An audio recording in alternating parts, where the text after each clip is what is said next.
प्यारे बच्चों नमस्कार, मैं हूं देव और आप देख रहे हैं हमारे चैनल द नॉलेज आयन। और आज हम लोग बच्चों जो ग्रेविटेशन चैप्टर पढ़ रहे थे उसी का पार्ट 2 हम लोग लेक्चर देखने वाले। तो अभी तक हमने ग्रेविटेशन चैप्टर में क्या बात किए थे बच्चों? ये बात किया था कि यूनिवर्स में, पूरे यूनिवर्स में बच्चों, यूनिवर्स में कोई भी दो ऑब्जेक्ट है, यूनिवर्स में कोई भी दो ऑब्जेक्ट अगर यदि है तो वो दोनों पे एक अट्रैक्शन फोर्स लगता है और उसका क्या है, ग्रेविटेशनल फोर्स हम लोग बोलते हैं बच्चों। और उस फोर्स को हम लोग कैलकुलेट कैसे करते हैं? उसका मैग्नीट्यूड जो लिखा जाता है वो जो फोर्स होता है वो directly proportional to product of mass होता है बच्चों, और inversely proportional to square of distance between the two mass. दो मास के सेंटर्स के बीच में जो डिस्टेंस होता है उसके इन्वर्सली प्रोपोर्शनल होता है बच्चों। ये बात हमने पढ़ी थी कि कोई भी दो ऑब्जेक्ट हो यूनिवर्स में तो उस पर ग्रेविटेशन फोर्स लगता है। तो कोई बच्चा पूछेगा सर मैं तो क्लास में था और वहाँ पर मेरी मैम पढ़ा रही थी, तो मैम और मुझ में तो ऐसा कुछ फील नहीं हुआ कि वहाँ पे कुछ अट्रैक्शन फोर्स लग रहा है, ग्रेविटेशनल अट्रैक्शन फोर्स, ऐसा फील नहीं हुआ। ऐसा क्यों नहीं फील हुआ बच्चों? क्योंकि जो आपकी मास है और आपके मैम की जो मास है वो दोनों इतना ज़्यादा नहीं है। मास कितना होगा? 60 kg मान लेते हैं एवरेज में, तो 60 kg मास है। तो जो फोर्स आप जब कैलकुलेट करेंगे डिस्टेंस कितना होगा, डिस्टेंस 10 मीटर 20 मीटर हो सकता है, तो वो जब आप लिखेंगे और प्लस जी का वैल्यू कितना होता है 6.67 इंटू 10 के पावर -11 होता है बच्चों। तो ये बहुत छोटा वैल्यू जो आप जब आप फोर्स कैलकुलेट करेंगे अपने और मैम के बीच में जो ग्रेविटेशन फोर्स लग रहा है तो वो बहुत ही कम आएगा बच्चों, बहुत ही कम आएगा, तो ऑलमोस्ट नेग्लिजिबल के बराबर। तो इसीलिए वो चीज़ हम लोग को फील नहीं होती। और प्लस साथ में आप जहाँ खड़े वहाँ फ्रिक्शन में तो कुछ भी आपको फील नहीं होता बच्चों। तो ग्रेविटेशन फोर्स क्या है? बहुत ही वीक फोर्स है बच्चों। तो इसकी फील कब आती है ग्रेविटेशन फोर्स? आखिर हमको पिक्चर में आता ही कब है ग्रेविटेशन फोर्स? पिक्चर में तब आता है जब मासेस बहुत ज़्यादा है, जब मास बहुत ज़्यादा होता है। तो मास बहुत ज़्यादा किसका होता है? मास बहुत ज़्यादा अर्थ का होता है। जो प्लैनेट्स होते हैं जैसे अर्थ है तो अर्थ का मास बहुत ज़्यादा है बच्चों। तो जो दो ऑब्जेक्ट है बच्चों, मास हम लोग क्या कर रहे हैं कि प्रोडक्ट ऑफ मास कर रहे हैं, तो किसी भी एक ऑब्जेक्ट का, दो ऑब्जेक्ट में किसी एक ऑब्जेक्ट का मास बहुत ज़्यादा होना चाहिए, तभी ग्रेविटेशन फोर्स का मतलब कुछ फिजिकल सिग्निफिकेंस आता है और वहाँ पे कुछ उसका यूज हो पाता है बच्चों। तो ग्रेविटेशन फोर्स कब देखने को मिलेगा? प्लैनेट्स जैसे अर्थ का मास बहुत ज़्यादा बच्चों, क्योंकि अर्थ बहुत बड़ा है। वैसे मून है बच्चों, तो मून का भी मास ज़्यादा है। वैसे सन है, तो जितने भी सेलेस्टियल बॉडीज हैं हमारी, जितने प्लैनेट्स हैं उस सबका मास बहुत ज़्यादा है। तो वहाँ से ग्रेविटेशन फोर्स हमको बच्चों देखने को मिलता है, वहाँ पे ज़्यादा उसका इफेक्ट देखने को मिलता है। जैसे हम लोग जो अर्थ पे खड़े हैं बच्चों, तो मेरे और अर्थ के बीच में फोर्स जो लग रहा है वो एक सिग्निफिकेंट फोर्स लग रहा है, क्योंकि मास ऑफ अर्थ यहाँ इन्वॉल्व है और वो मास बहुत ज़्यादा है, तो इसीलिए हमको फोर्स बेटा फील होता है। तो ग्रेविटेशन फोर्स जो हमने पढ़ा था इसका कुछ, इससे हमने बहुत सारी चीज़ें हमारे जो पहले लोगों को मालूम नहीं था वो बहुत सारी चीज़ें इससे एक्सप्लेन हो पाती है। क्या क्या चीज़ें बेटा, कौन कौन सा फिनोमेना हम लोग एक्सप्लेन कर सकते हैं जो यूनिवर्सल लॉ ऑफ ग्रेविटेशन हमने पढ़ा है। तो हम ये एक्सप्लेन कर सकते हैं कि जो हम अर्थ पे खड़े हैं बच्चों, कोई भी चीज़ अर्थ की ओर अट्रैक्टेड क्यों है, इस चीज़ का एक्सप्लेनेशन हम लोग यूनिवर्सल ग्रेविटेशन लॉ से दे सकते हैं बच्चों, कि कोई चीज़ अर्थ की ओर अट्रैक्टेड क्यों होता है। जैसे हम खड़े हैं तो हम अर्थ की ओर अट्रैक्टेड हैं, तो कोई चीज़ यहाँ पे छोड़ दे तो वो नीचे क्यों आता है, तो इसका रीज़न यूनिवर्सल ग्रेविटेशनल फोर्स है बच्चों। प्लस हम ये भी बात समझ सकते हैं कि जो प्लैनेट्स का मोशन होता है, प्लैनेट्स का मोशन मतलब प्लैनेट्स जो सन के अबाउट घूम रहे हैं, तो सन के अबाउट घूमने के लिए उस पर एक एक्सेलरेशन इन्वॉल्व है बच्चों। तो यहाँ पे एक सेंट्रीपिटल फोर्स इन्वॉल्व है जो प्लैनेट्स और सन के बीच में लग रहा है, तो वो चीज़ भी एक्सप्लेन होता है किससे? प्लैनेट्स का मोशन भी हम एक्सप्लेन कर सकते हैं ग्रेविटेशन फोर्स की सहायता से बच्चों। इस कंसेप्ट से हम लोग एक्सप्लेन कर पाते हैं। और भी बहुत सारी चीज़, जैसे कि हमने मून का मोशन पढ़ा था कि मून जो अर्थ के अबाउट रोटेट होता है वहाँ भी ग्रेविटेशन फोर्स इन्वॉल्व, और इसी कंसेप्ट के थ्रू से हम मून का मोशन को बेटा डिस्क्राइब कर सकते हैं। और एक फिनोमेना बहुत इंपॉर्टेंट बच्चों क्या है कि जो टाइड्स वगैरह होता है, जो टाइड्स होते हैं तो टाइड्स में क्या होता है, मून जो है पानी को लगता है ऐसे अट्रैक्ट कर रहा है, तो टाइड्स का जो इफेक्ट देखने को मिलता है वो भी ग्रेविटेशन फोर्स कहीं ना कहीं उसमें रोल प्ले कर रहा है बच्चों। उस चीज़ को हम लोग एक्सप्लेन कर सकते हैं कि जो हाई टाइड्स लो टाइड्स होता है वो ग्रेविटेशन फोर्स की सहायता से हम लोग एक्सप्लेन कर सकते हैं बच्चों। ठीक है, इतनी बातें हुई। अब हम लोग बच्चों थोड़ा सा और इसी पे जो ग्रेविटेशन फोर्स जो मैंने लिखा था, तो मैं अर्थ के बारे में थोड़ा बात करता हूँ कि अर्थ है, ठीक है बच्चों, ये अर्थ है और अर्थ के पास, अर्थ के नियर यहाँ एक ऑब्जेक्ट मान लेते हैं, इस ऑब्जेक्ट का मास m है और ये मास ऑफ अर्थ है जो m ही लिख रहा हूँ मैं। तो ये दोनों के बीच में जो फोर्स लगता है बच्चों, वो हम निकालने सीखे थे। कैसे सीखे थे कि फोर्स हमने बोला था कि अर्थ के मास को सेंटर पे, अर्थ के सेंटर पे मान सकते हैं, ठीक, मान लेते हैं बच्चों। तो यहाँ पे इस जो लाइन ज्वाइन कर रहा है, इसकी डिस्टेंस मान लेते डी है बच्चों, इसकी डिस्टेंस डी है और अर्थ का रेडियस आर है, ठीक। ये आर रेडियस है बच्चों, डी है डिस्टेंस दोनों के बीच में। तो फोर्स हमने जो लिखना सीखा था बच्चों, फोर्स क्या लिखा था कि दोनों फोर्स क्या अट्रैक्टिव नेचर का होता है, ये इसको अट्रैक्ट करिए इसको, तो फोर्स जो लगेगा उसका मैग्नीट्यूड होता है जी, ये mass of this into mass of earth upon D square, ये होता है बच्चों। ये हमने ऑलरेडी पढ़ रखा है बच्चों, ठीक, ये हमने पढ़ रखा है। और हम लोग जो बेटा जो फोर्स की हम लोग बात करते हैं, हम लोग लिखते एम इंटू स्मॉल जी, ये भी आपने पढ़ा होगा पहले कि हम लोग फोर्स ऐसे लिख देते, कहीं कहीं स्मॉल जी लिख देते हैं ना, तो लिख देते। तो यहाँ पे इसी को बेटा समझते हैं कि आखिर यहाँ पे जी क्या होगा। तो यहाँ पे एम को बाहर ले लो, तो यहाँ आ जाएगा G M E upon D square, ये आने वाला है। और ये भाई साहब क्या है, इस चीज़ को हम लोग बोलेंगे जी, इस चीज़ को बोलेंगे जी इफेक्टिव। मतलब यहाँ पे जी कितना है, तो जी क्या हो रहा है, जी लोकेशन पे बेटा डिपेंड कर रहा है, तो इसको हम लोग बोलेंगे एम इंटू जी, इसको जी डैश बोल देता हूँ। तो किसी भी ऑब्जेक्ट पे फोर्स जो लिख रहा है वो हम लोग एम इंटू जी डैश लिख सकते हैं। और जी डैश क्या है, जी डैश इसके बराबर है, यहाँ मैं इस चीज़ को लिख रहा हूँ, जी डैश क्या है, G into M E into D square बच्चों, ठीक। और डी क्या है, डी है अर्थ के सेंटर से उस मास की दूरी बच्चों, उस मास से कितना दूर पे वो डी है, ठीक है। लेकिन जब ऑब्जेक्ट अर्थ के सरफेस के नियर होता है, मतलब कि अर्थ के नियर सरफेस का कहने का मतलब क्या बच्चों, कि ऑब्जेक्ट अगर यदि अर्थ सरफेस से 200, 300, 400, 1 किलोमीटर के दायरे में है तो वो ऑलमोस्ट नियर ही माना जाता है। तो उस केस में हम लोग डी के जगह आर रख सकते हैं।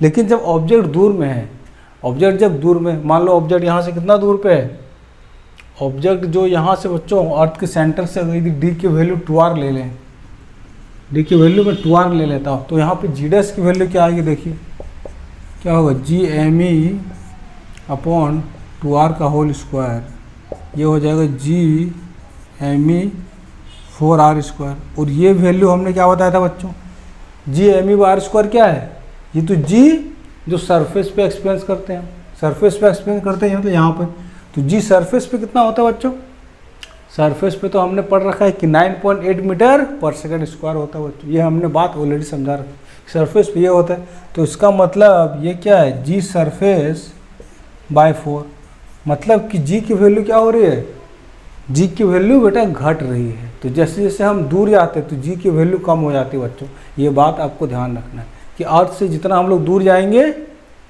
एक्सीलरेशन ड्यू टू ग्रेविटी जो हम लोग जी जिसको बोलते हैं, उसकी वैल्यू कम होते जाती है, वो डी पे डिपेंड करता है। लेकिन सरफेस के पास में कितना होता है, 9.8 होता है। और जैसे जैसे दूर जाएंगे तो वहाँ पे जी डैश हम लोग यूज करते हैं बच्चों। ये बात आपको समझ में आना चाहिए कि हम लोग कैसे जी, मतलब जो वहाँ पर ग्रेविटी है वो कैसे निकलता है बच्चों, एक्सीलरेशन ड्यू टू ग्रेविटी उसको बोलते हैं, इसको एक्सीलरेशन ड्यू टू ग्रेविटी बोलते हैं। कोई जी डैश क्या है, जी डैश तो एफ बाय एम है, और ये क्या हो सकता है, जी डैश एफ बाय एम, और एफ बाय एम क्या होता है बच्चों, एक्सीलरेशन होता है, तो इसलिए इसको एक्सीलरेशन ड्यू टू ग्रेविटी बोला जाता है। मतलब इस ऑब्जेक्ट को यदि छोड़ दिया जाए यहाँ पर रेस्ट में, तो इस पर सिर्फ एक ही फोर्स लगेगा और ये जिस एक्सीलरेशन से गिरेगा, और एक्सीलरेशन कैसा होगा, वो एक्सीलरेशन बच्चों डी पे डिपेंड करेगा। मतलब डी कम होगा तो एक्सीलरेशन भी चेंज होता जाएगा। मतलब यहाँ पे जो जी डैश है बच्चों, जी डैश खुद ही एक क्या है, वो वेरिएबल की तरह है, मतलब वो चेंज हो रहा है, वो एक्सीलरेशन अलग अलग टाइम पे अलग अलग हो रहा है, क्योंकि डी इसका चेंज होते जाएगा जैसे जैसे ये गिरता जाएगा। लेकिन इस इंस्टेंट पे जितनी दूरी है डी है वो यहाँ से आएगा बच्चों, और उसकी एक्सीलरेशन ड्यू टू ग्रेविटी ऐसे लिखा जाएगा। तो ये बात आपको समझ में आना चाहिए। अब हम लोग अगले बात पे आते हैं बच्चों। तो बच्चों अभी हमने क्या समझा कि जैसे हम अर्थ से दूर जाते हैं तो जो जी की वैल्यू, जी डैश जो है वो कम होते जाता है, डिस्टेंस बढ़ता है तो ये जी कम होता है, इन्वर्सली प्रोपोर्शनल है।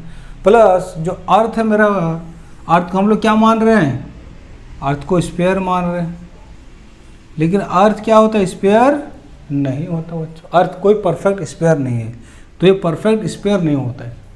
और क्या होता है बच्चों, जो रेडियस यहाँ पर है, जैसे कोई यहाँ पर है बच्चों, ये तो इक्वेटर है और इसको पोल बोलते हैं हम लोग, आपको पता होगा कि अर्थ के पोल्स होते हैं ऊपर नीचे, और ये पूरा इक्वेटर कहलाता है। तो इक्वेटर में जो मेरा रेडियस है ये क्या है बच्चों, इक्वेटर का रेडियस ये आर ई बोल देता हूँ, अब पोल की दूरी आर पी बोल देता हूँ। तो जो रेडियस यहाँ पे बच्चों आर इक्वेटर ये क्या है, ज़्यादा है आर पी से, तो यहाँ पे जी की वैल्यू क्या होगी बच्चों बताना।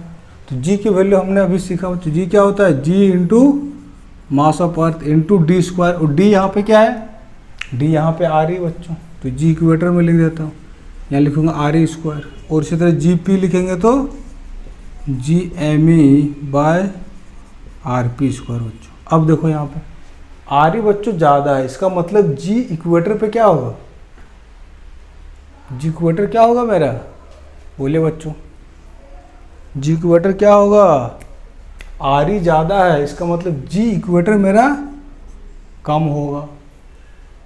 आर ई ज़्यादा हो गया तो ज़्यादा होने से ये वैल्यू पूरा कम होगा, तो जी इक्वेटर मेरा कम हो रहा है बच्चों, और पोल पे ये आर पी कम है, इसका मतलब जी पी मेरा ज़्यादा हो रहा है। इसका मतलब मैं ये कहना चाह रहा हूँ कि G P greater than G, मतलब जो acceleration due to gravity value है वो क्या है, पोल्स पे ज़्यादा है बच्चों, इक्वेटर पे ये वैल्यू कम हो जाती है। तो ये बात आपको याद रखना, कोई पूछ दे ऑब्जेक्टिव में तो आपको ये बात पता होना चाहिए कि पोल्स पे एक्सीलरेशन ड्यू टू ग्रेविटी ज़्यादा होता है, इक्वेटर्स पे वो कम हो जाता है बच्चों, कि वहाँ पे रेडियस इक्वेटर का ज़्यादा है। तो बच्चों काइनेमेटिक्स में हमने ये भी पढ़ा था कि जो फ्री फॉल होता है, तो फ्री फॉल के केस में हमने इक्वेशंस पढ़ा था बच्चों, तो वो इक्वेशंस आपके एनसीईआरटी बुक में दे रखा है, वो ऑलरेडी मैं बता चुका हूँ कि वो इक्वेशंस को कैसे लगाना है। जब फ्री फॉल होता है अर्थ के सरफेस के नियर में, जैसे अर्थ के सरफेस नियर कोई ऑब्जेक्ट है, ये अर्थ है, तो इस पर एक acceleration due to gravity G होता है, और जी सरफेस यहाँ पे जो वही वैल्यू लेते हैं 9.8, और बाकी सारी बातें वैसे ही लगाते हैं जैसे हमने इक्वेशंस ऑफ मोशन बेटा मैंने डिस्कस किया पहले। तो उसमें हमने क्या क्या पढ़ा था कि v equal to U plus A T, मैंने 5 इक्वेशन बताई थी, आपको याद होगा, s equal to U T plus half A T square, ये बताया था मैंने, प्लस मैंने ये भी बताया था कि v square equal to U square plus 2s, पहले और एक इक्वेशन मैंने बताया था, क्या बताया था कि s equal to V T minus half A T square, आपको याद हो या ना हो। और एक चीज़ मैंने बताया था s equal to B plus U by two into T, ऐसा ही बताया था बच्चों। तो ये इक्वेशंस मैंने आपको ऑलरेडी बता रखी है, ठीक। तो ये इक्वेशंस में क्या करना है आपको, यहाँ पे जैसे एक्सीलरेशन का यूज नहीं बच्चों, जहाँ भी एक्सीलरेशन दिख रहा है वहाँ पे आपको क्या करना है, जी का वैल्यू डाल देना है जब फ्री फॉल ऑब्जेक्ट का होता है। फ्री फॉल मतलब कि ऑब्जेक्ट पे कोई भी फोर्स ग्रेविटी के अलावा नहीं लग रहा है, ऑब्जेक्ट सिर्फ गिर रहा है, तो यहाँ पे एक्सीलरेशन ड्यू टू ग्रेविटी आप यूज करेंगे तो इसके रिलेटेड सवाल आप आसानी से बना सकते हैं यहाँ पे। और साइन का ध्यान रखना, ये सब बातें मैं बता चुका हूँ, और साइन कन्वेंशन बता चुका हूँ कैसे आपको यूज करना है बच्चों। तो ये हो गया इक्वेशंस ऑफ मोशन जो फ्री फॉल में हम लोग यूज करते हैं बच्चों। अब हम लोग आते हैं बच्चों एक चीज़ पे कि अब हम लोग बच्चों सीखेंगे आखिर कि वेट और मास क्या होता है। आखिर मास और वेट ये दो इम्पोर्टेंट चीज़ें हैं, ये चीज़ हम लोग समझेंगे पहले कि मास किसको बोलते हैं और वेट किसको बोलते हैं बच्चों, ये दो इम्पोर्टेंट चीज़ सीखेंगे, क्योंकि फिर हम लोग वेट निकालेंगे कि किसी और प्लानट में कितना वेट होता है और किसी और प्लानट में मास कितना होता है। मास समझते पहले बच्चों, मास हमने ऑलरेडी पढ़ा था कि लॉज ऑफ मोशन में हमने मास पढ़ा था। मास क्या होता है बच्चों, मास होता है कि किसी चीज़ में कितना स्टफ़ है उसमें। जैसे ये एक मेरे पास क्या मार्कर है, तो इस मार्कर में स्टफ़ कितना है तो उसको बोलेंगे मास। मास क्या है, मास मेजर ऑफ इनर्शिया बच्चों, mass is a measure of inertia. Measure of inertia है मास, क्या है, इनर्शिया का मेजरमेंट करता है बच्चों, इनर्शिया का मेजरमेंट। इसमें यदि 1 न्यूटन फोर्स लगा रहे तो इसमें एक्सीलरेशन कितना आएगा वो मास पे डिपेंड करेगा, तो उसी को हम लोग इनर्शिया बोलते थे। तो मास क्या करता है, मेजर ऑफ इनर्शिया बच्चों। और ये चीज़ जो मास होता है ये क्या होता है, ये इंडिपेंडेंट है बच्चों, इसको कहीं पे भी ले जाइए, ये मास लोकेशन पे डिपेंड नहीं करता, लिख लो, it does not depend on location, it does not depend on location. ये लोकेशन से इंडिपेंडेंट है बच्चों, इसको कहीं भी ले जाओ तो स्टेप तो उतना ही रहेगा ना, कि इस चीज़ में कितना स्टेप है, इसकी इनर्शिया कितना है, वो कांस्टेंट है बच्चों, वो बदलने वाला नहीं है।